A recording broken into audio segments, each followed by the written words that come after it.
Hey, this is Steven from Steven's Classic Garage, and welcome back to my 1965 Mustang restoration series here. So I'm still struggling with the paint and clear combo using the lacquer, the paint shop from Duplicolor, which I think is a great color so far with the molten red metallic, and the Euro Smart clear coat. So as you can see, I cut and buffed another test panel here, and it's really good as far as the sheen, except for it has this kind of this like a ripple effect in it. So it still seems kind of soft, not that soft, so it shouldn't have been that big of an issue, but there is something causing these ripples. I don't know if it's if it's how I'm sanding it or something. So I'm not exactly sure why that is happening, but you can see here that it is really good. And I mean, this is not my best clear coat of all the ones I've shot. I don't know if you can see this, but I'm gonna try to find it. Should be up here somewhere. There's some deep scratches from right there. You can see there's the scratch. There's some deep scratches from when I was sanding the primer that I shot. I sanded everything down with, I think it was like 500 grit or whatever, and then I sprayed the 5-star Extreme high build 2K, so 2-part with an activator filler primer, and I thinned it down quite a bit and shot it over it. And I guess I got some rocks or something on my board, and rubbed it in the paint, right?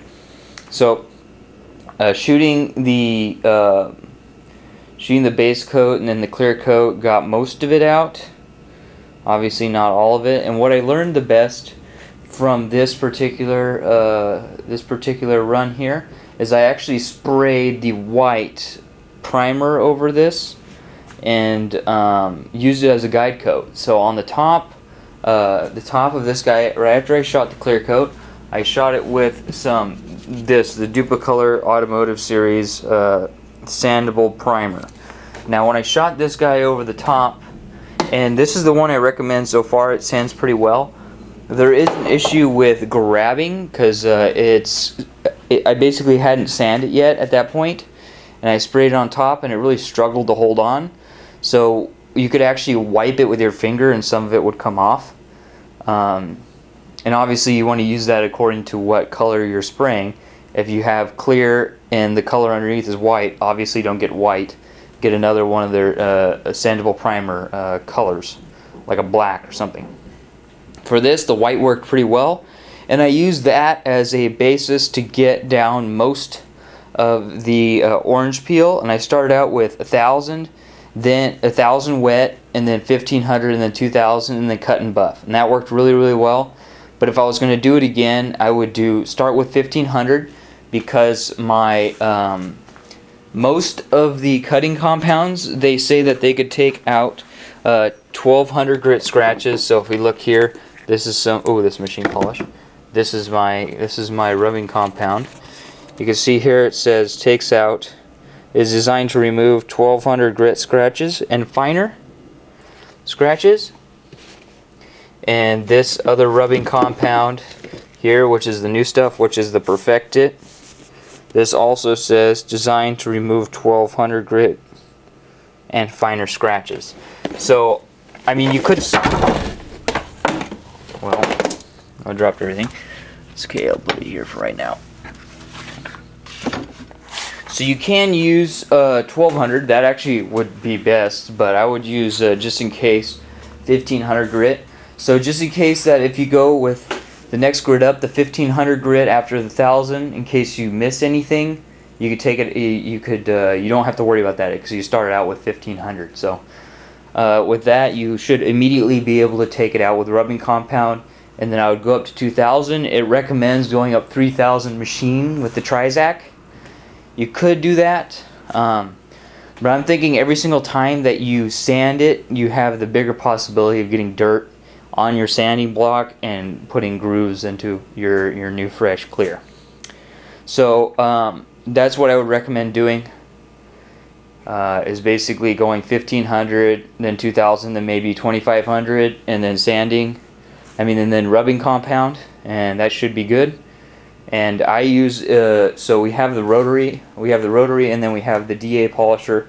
I am struggling to get even the Meguiar's high cut buffing pad to work that well. I just use the rotary.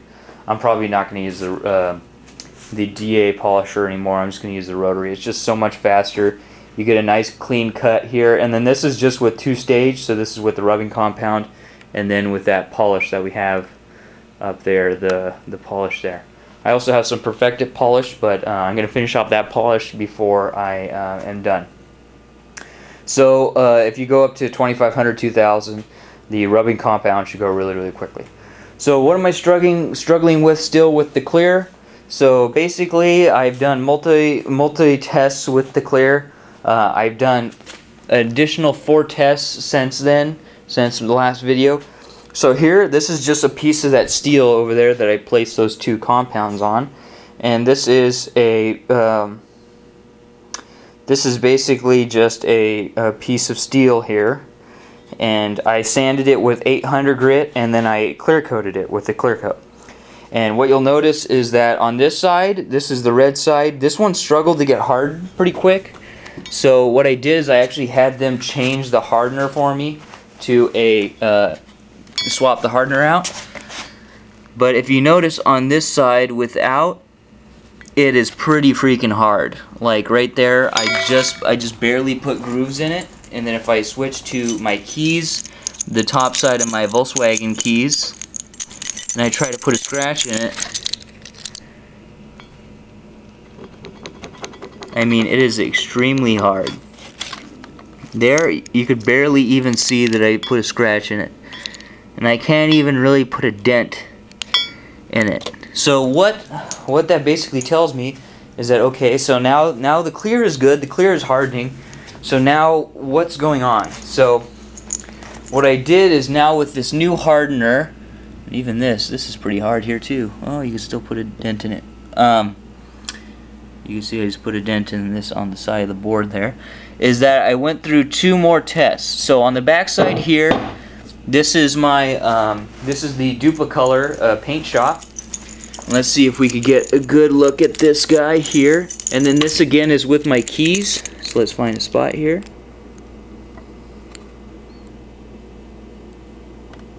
And you can see I could easily leave a mark. It's like barely even touching it. It's going to leave a mark.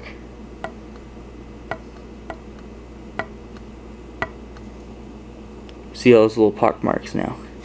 So this guy is about 2 weeks old, and I just pulled it out of the sun. So I said, hey, maybe, and then this guy, what I did with this guy is I let it sit for 4 hours, 4 or 5 hours, between the base coat and clear coat. So first I sprayed the base coat, and then I waited 4 hours, 5 hours, and then I shot the clear coat for the base coat to flash. And I put the base coat out in the sun, and I let it sit out there, and then I brought it back in here and then let it sit for longer to let it cool down before I shot it again.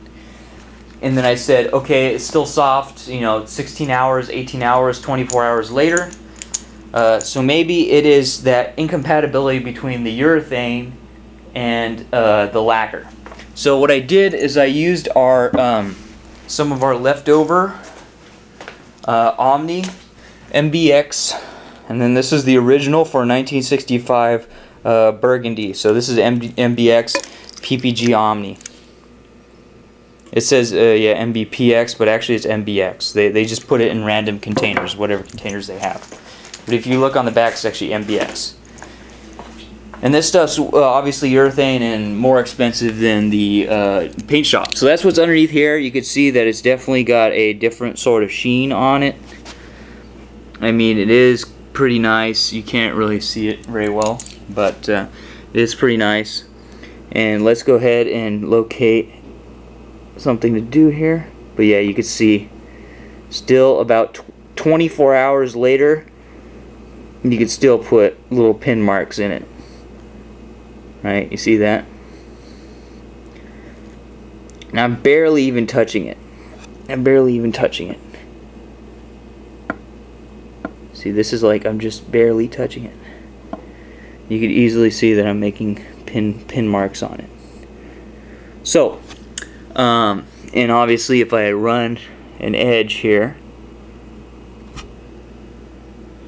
you can see I can easily put a valley. So the other one, you put a cut, but you don't put a valley, right? You could put a drag mark in it, but you can't put a valley. This other one's putting a valley so you could tell it's soft.